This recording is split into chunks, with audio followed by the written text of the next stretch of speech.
하늘의 문을 여소서. 이곳을 주목하소서. 주를 향한 노래가 꺼지지 않으니 하늘을 열고 보소서. 이곳에 임재하소서. 주님을 기다립니다.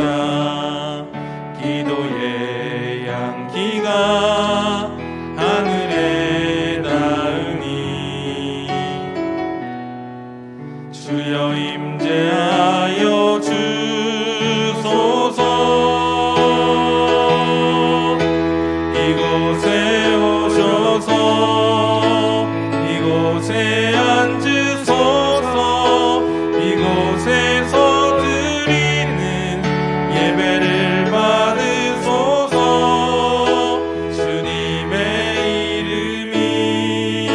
주님의 이름만이 오직 주의 이름만 이곳에 있습니다. 나는 주의 힘을 노래하며 아침에 주의 인자하심을 높이 부르오리니 주는 나의 요새이시며 나의 환난 날에 피난처이심이니이다.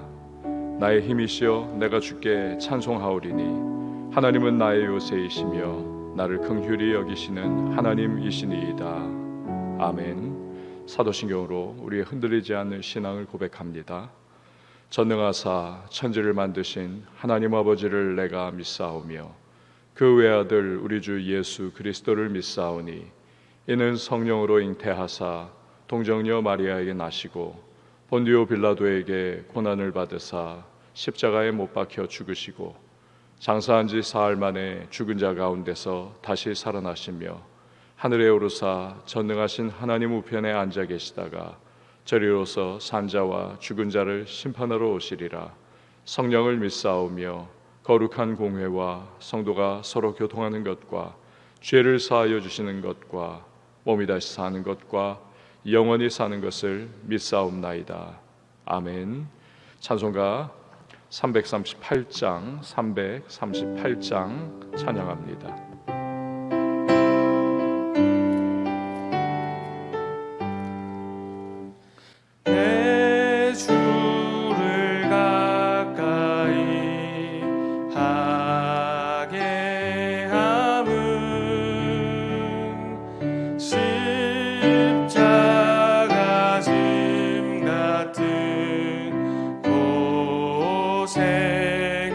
고생이나 내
야곱이 잠 깨어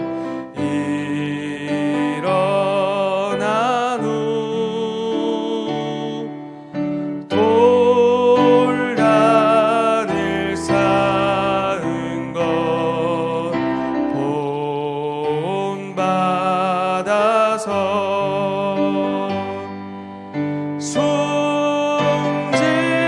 때 되도록 늘 찬송하면서 주께 더 나아가기 원합니다.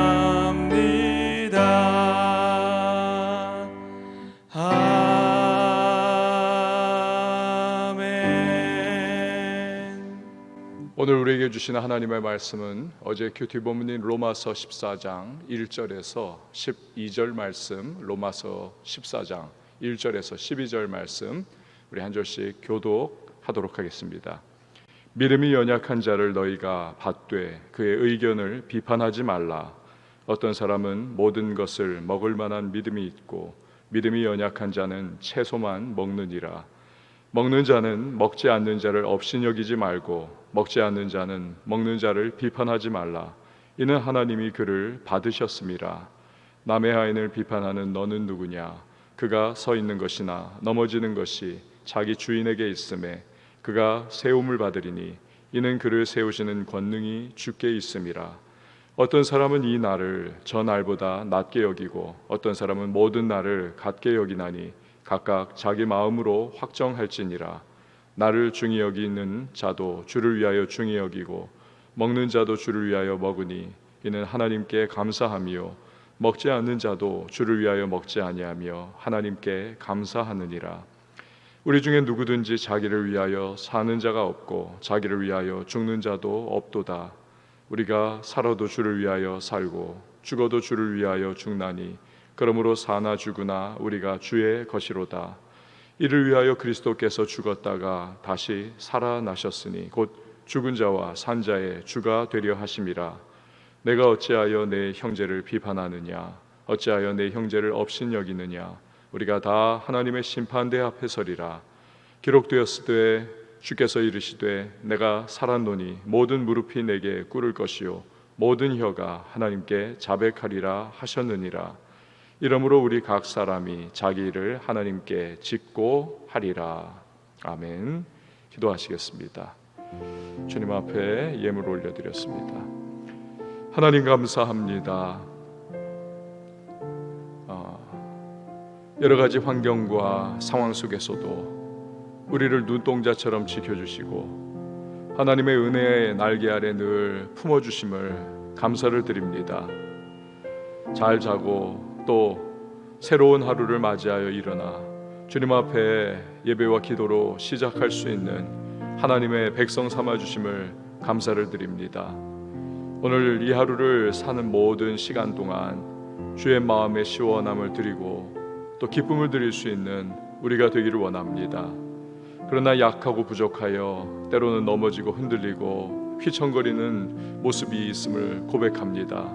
불쌍히 여겨주시고 오늘도 십자가의 은혜로 정결하며 새롭게 하시고 성령의 능력 기름 부으심으로 충만케 새롭게 하여 주셔서 오늘도 맡기신 모든 하루의 삶을 잘 감당하며 또 넉넉하게 달려갈 수 있는 주의 사람들이 되게 하여 주시옵소서. 주의 전을 사모하는 마음으로 오늘 각자의 처소 가운데에 이 기도의 시간을 갖는 모든 하나님의 백성들을 기억하여 주셔서 주께서 그 마음 헤아려 주시고 또 기도의 모든 제목과 간구의 소망들 주 앞에 올려드릴 때에 하늘의 문을 열어 풍성한 응답으로 함께하여 주시옵소서.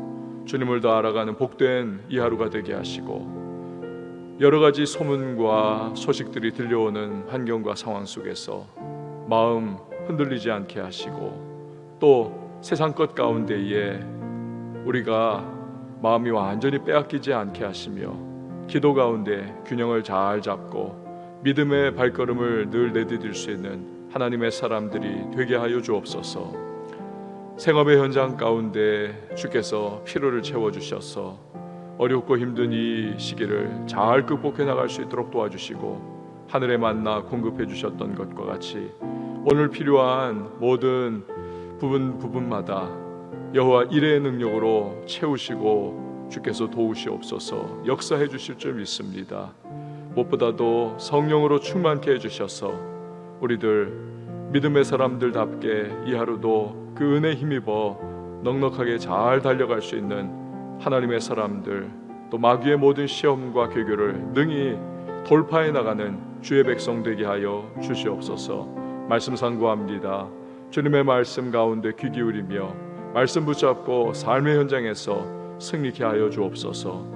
드린 예물을 받아주시고 주님 앞에 올려드리는 기도의 제목, 마음의 소망 연락되며 하나님의 풍성한 응답의 은혜를 체험케 하여 주옵소서. 새벽을 섬기는 반주자에게 주님의 평강과 예비하신 은혜로 갚아주시고 오늘도 모든 소망 속에 하나님의 이름 빛는 위와 같은 은총 허락하여 주시옵소서. 모든 시간을 주께 의탁하며 예수님의 이름으로 기도합니다. 아멘. 빨리 가려면 혼자 가야 합니다. 그러나 멀리 가려면 동행해야 합니다. 우리 크리스천이 바로 그런 존재죠. 나홀로 신앙이 아닙니다. 우리는 천국의 길을 걸어가는 순례자들입니다. 그래서 믿음의 동역자들과 함께 손붙잡고 그 길을 헤쳐나갑니다. 그때 서로가 서로에게 격려가 되고 또 삼겹줄 쉽게 끊어지지 않는다 말씀하신 것과 같이 넘어진 자 이렇게 세워주면서 서로 간에 의지되고 믿음의 공동체로 함께 우리는 인생 여정을 헤쳐나가면서 결국 순례의 마지막 길인 우리 천국을 향해 나아가는 것입니다. 그런데 문제는 이 함께한다, 이 연합한다라고 하는 것이 꼭 쉽지만은 않다는 데 문제가 있습니다. 사람 사는 세상에 늘 분열이 있고 갈등이 있습니다. 신앙 공동체인 이 교회 안에도 분열과 갈등이 있습니다. 지금만 그런 것이 아니라 1세기의 교회에서부터 쭉 있어왔던 문제입니다. 고린도 교회가 그랬죠. 분파 문제, 우상 제물 문제, 또 은사 문제, 결혼 문제, 또 지도자 편애의 문제, 여러 가지 문제를 가지고 갈등했습니다. 갈라디아 교회조차도 거짓 교사의 가르침에 대한 문제, 교인끼리 다퉜습니다. 바울이 그리도 기뻐했던 교회가 빌립보 교회 아닙니까? 그러나 유오디아와 순두계 이 두 여전도회 회장들이 부딪히면서 교회가 갈라질 수 있는 어려움을 겪고 있었던 것을 봅니다. 그리고 오늘 우리가 계속 살펴보고 있는 로마 교회 역시 분열과 갈등에 관한 내용이 오늘 본문에서 다루어집니다. 바울이 고린도에서 기록한 것이 로마서입니다. 아마도 그곳에서 여러 가지 풍문에 들려오는 소식을 그가 알았던 것 같습니다. 로마 교회의 갈등과 분열의 양상이 있다. 그래서 여기에 그 내용을 넣은 것이라고 우리가 추측해 볼 수가 있습니다. 어떤 갈등입니까? 1절에서 2절 말씀을 한번 보시기를 바랍니다. 1절 2절 보면 믿음이 연약한 자를 너희가 받되 그의 의견을 비판하지 말라. 어떤 사람은 모든 것을 먹을 만한 믿음이 있고 믿음이 연약한 자는 채소만 먹느니라. 먹는 것, 음식법에 문제가 있더라는 것입니다. 내용이 이렇습니다. 로마 교회에는 두 부류가 있었습니다. 이방인으로서 크리스천이 된 사람들과 유대인으로서 크리스천이 된 사람들이지요. 그런데 뭐 다른 부분은 별 차이가 없는 것 같은데 유독 두 가지 문제가 사사건건 충돌을 야기합니다. 음식법의 문제와 절기 문제입니다.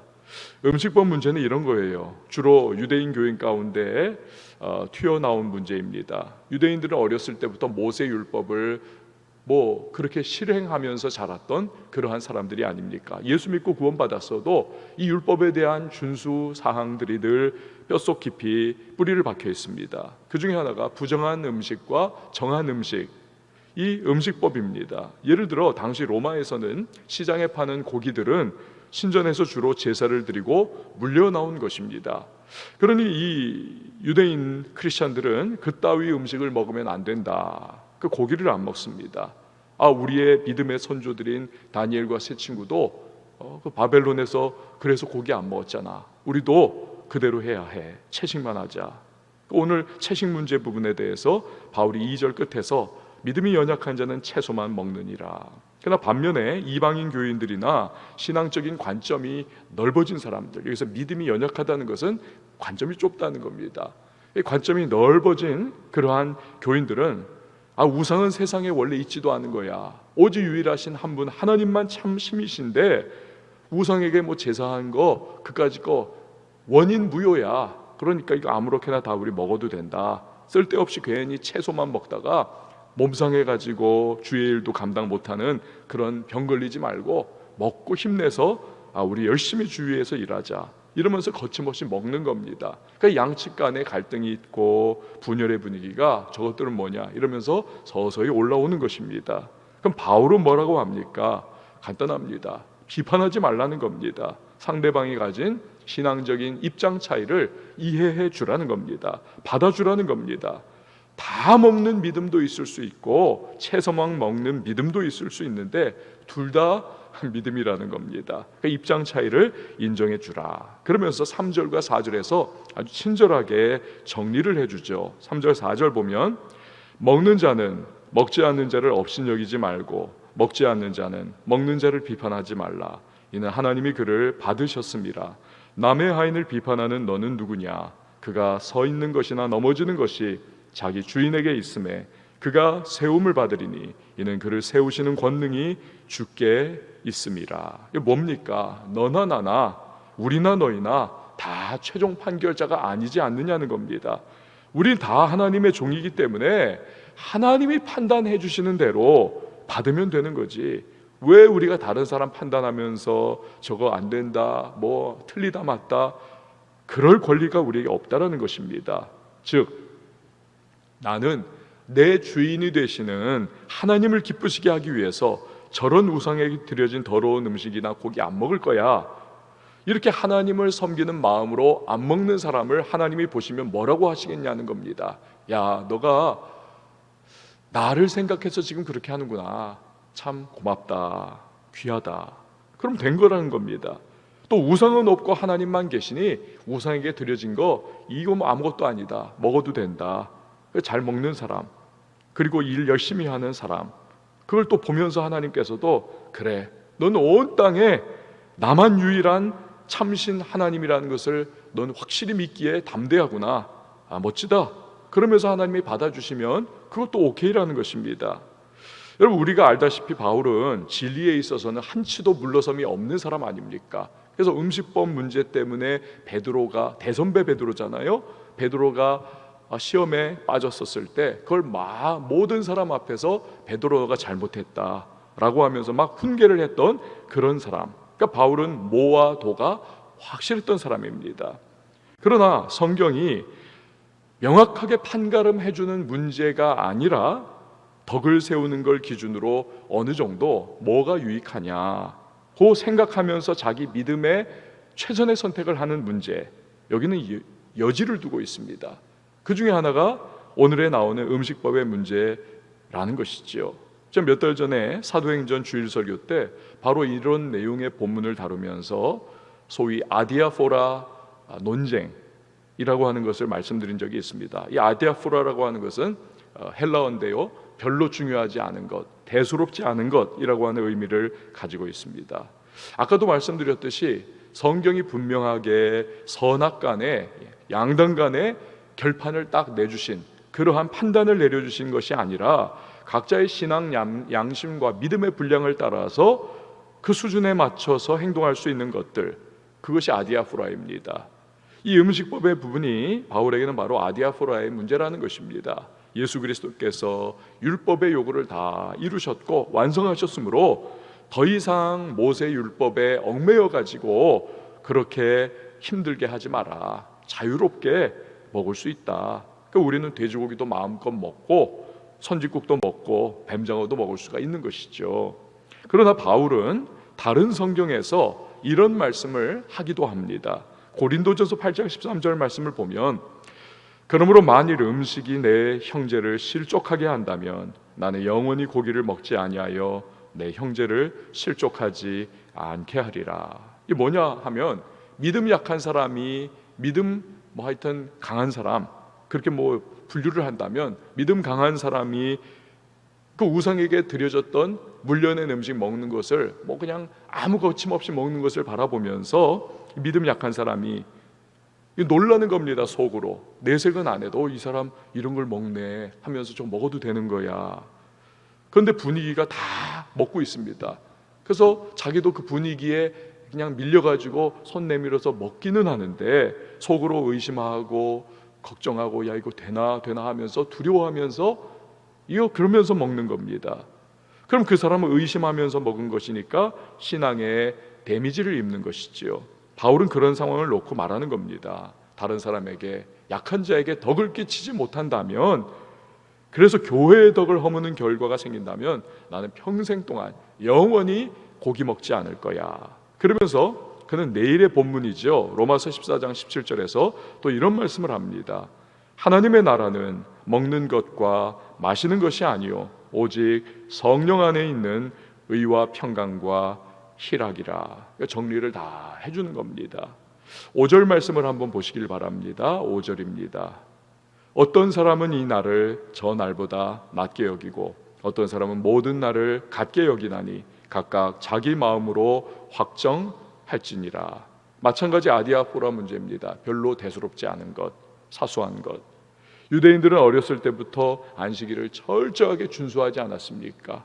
그러니까 예수 믿어도 그 습관대로 유대인 크리스찬들은 절기를 지키는 겁니다. 안식일 지키고 하여튼 유월절 같은 아주 중요한 절기 오면 그것도 또 지키고.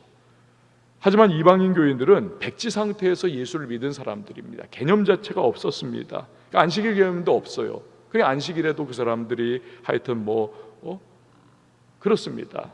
그러니까 둘 사이에 긴장과 갈등이 생기는 겁니다. 넌 뭐냐 도대체? 이러면서 저런 사람들하고 내가 한 교회를 이루고 이렇게 신앙생활을 해야 하는가?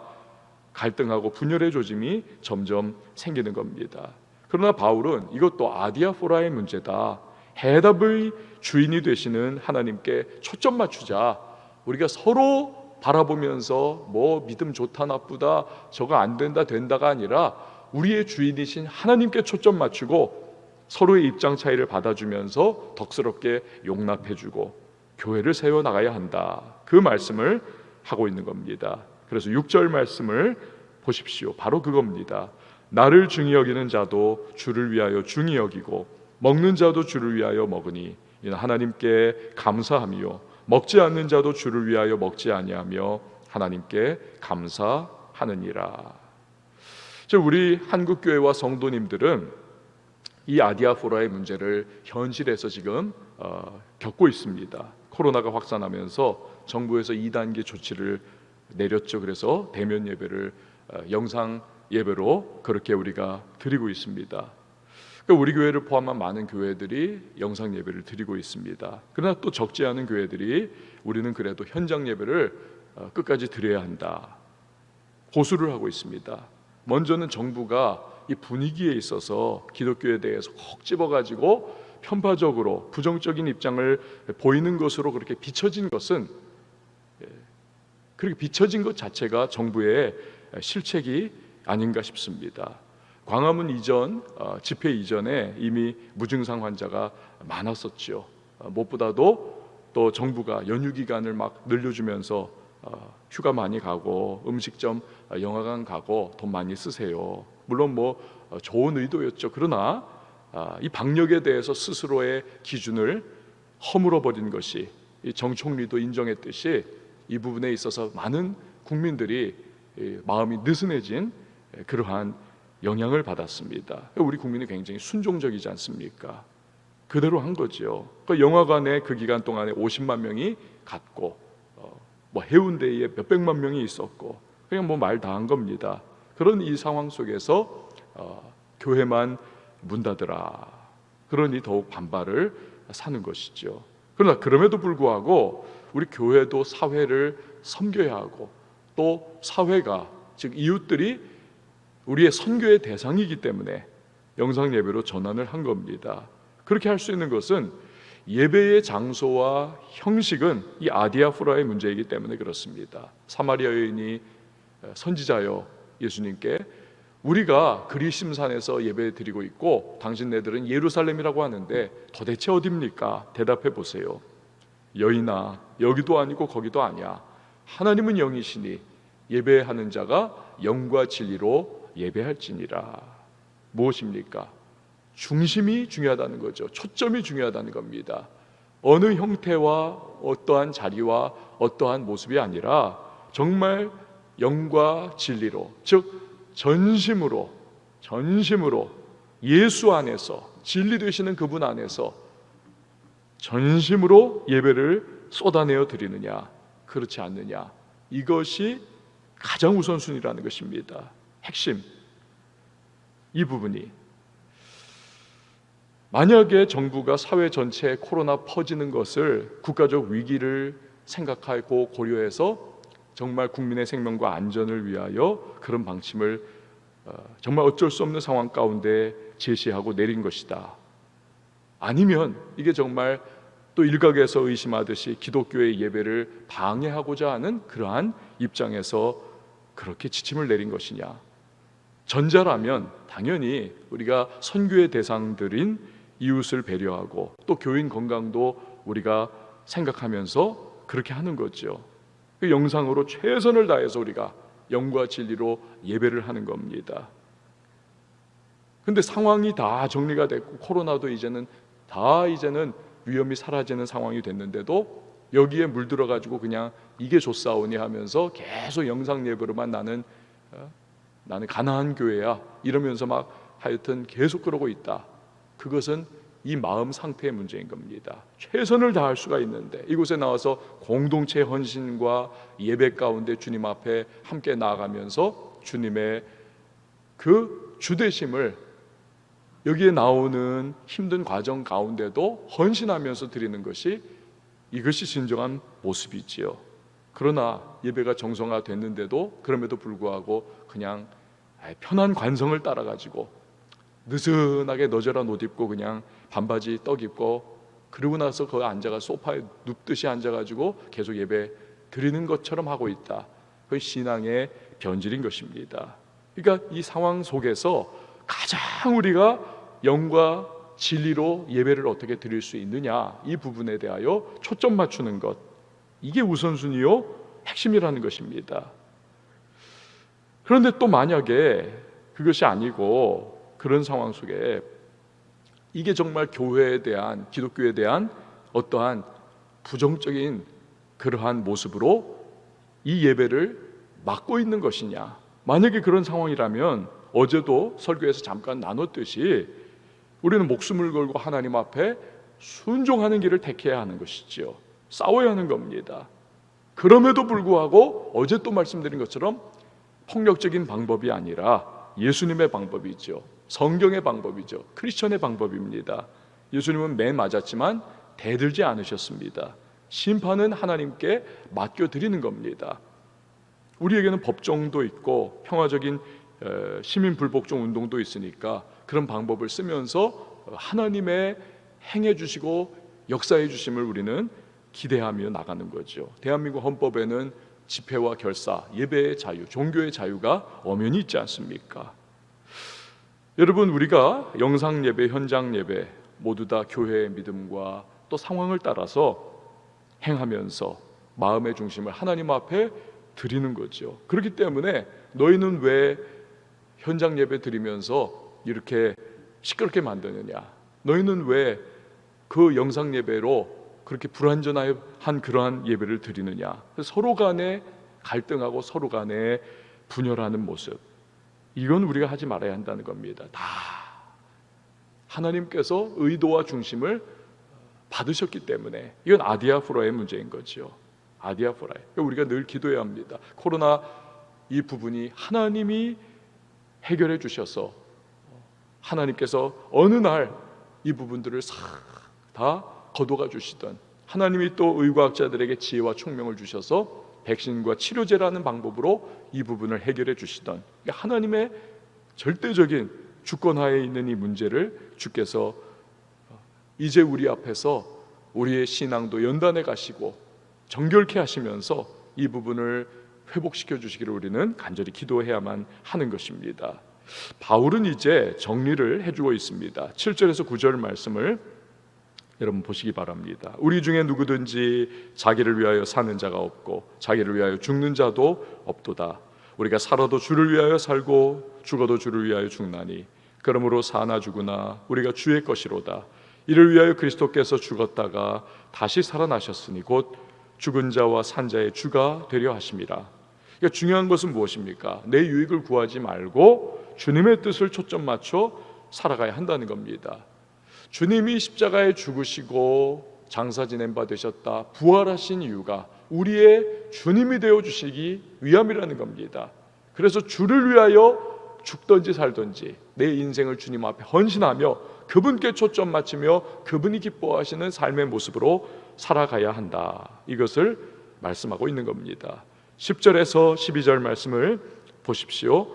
내가 어찌하여 내 형제를 비판하느냐 어찌하여 내 형제를 업신여기느냐 우리가 다 하나님의 심판대 앞에 서리라.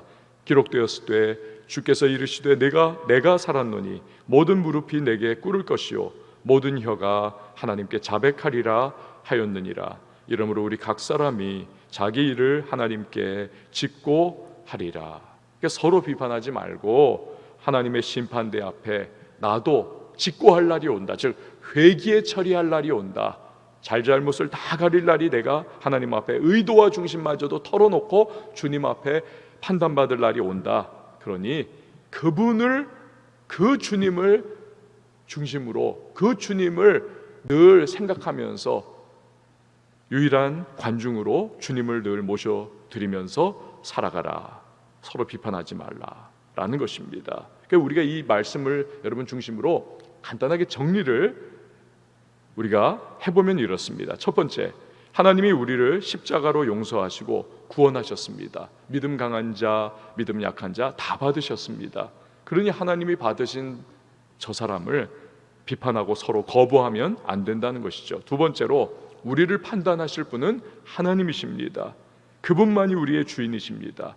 그분의 종들인 우리가 서로 갈등하고 비판하고 분열해서는 안 된다는 것이죠. 그럼 마귀가 원하는 것입니다. 세 번째로 믿음이 연약한 자든 강한 자든 간에 하나님을 향한 동기에서 주를 위해서 살아가는 것입니다. 그분은 중심을 보십니다. 우리는 그렇지 못합니다. 판단, 그래서 내려놔야 한다는 것입니다. 네 번째, 우리는 언젠가 하나님의 심판대 앞에 서서 각자의 행위에 대하여 판단을 받을 때가 반드시 옵니다. 그때를 생각하면서 신앙과 믿음 안에 행하면서 교회를 함께 덕세워 나가는 것이 중요하다라는 겁니다. 아울러서 시간이 조금 길어졌지만 중요한 부분이기에 여러분 말씀을 드립니다. 아디아포라의 문제가 우리의 삶에 많이 다가옵니다. 일터의 연장, 가정에서 자녀 양육, 또 사람과의 관계, 삶의 문제 속에서 아디아포라의 문제를 어떻게 처리해야 할 것인가, 세 가지의 질문을 여러분 자신에게 던져보십시오. 첫 번째, 이 일은 성경이 금하는 것인가? 만약에 살인하지 말라, 당연히 금하는 거죠. 그건 노해야 하는 것입니다. 죄 되는 것이죠. 이 성경이 금하는 것이냐? 먼저 질문을 던져보세요. 두 번째로, 죄가 아니라 할지라도 이걸 행하면 내 믿음이 이게 낮아지는가, 나빠지는가, 시험에 빠지는가, 자꾸 죄로 나아가게 되는가? 여러분, 우리의 신앙이 저하되는 것은, 이것은 오픈되어 있는 것이라 할지라도 안 하는 것이 좋다라는 사실입니다. 피해야 합니다. 세 번째, 내가 이 일을, 이건 성경에 불분명하게 예스 노를 말하지 않은 것입니다. 또 이것이 내가 한다고 할지라도 내게 거리끼는 것이 없습니다.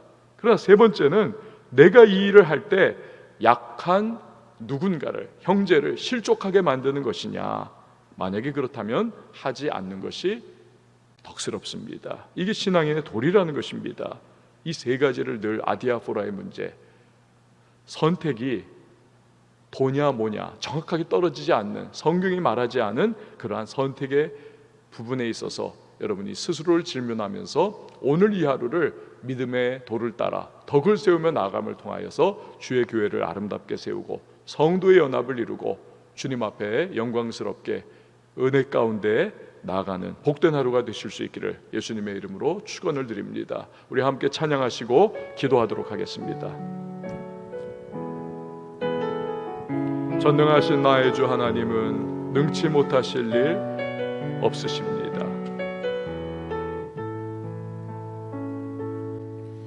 전능하신 나의 주 하나님은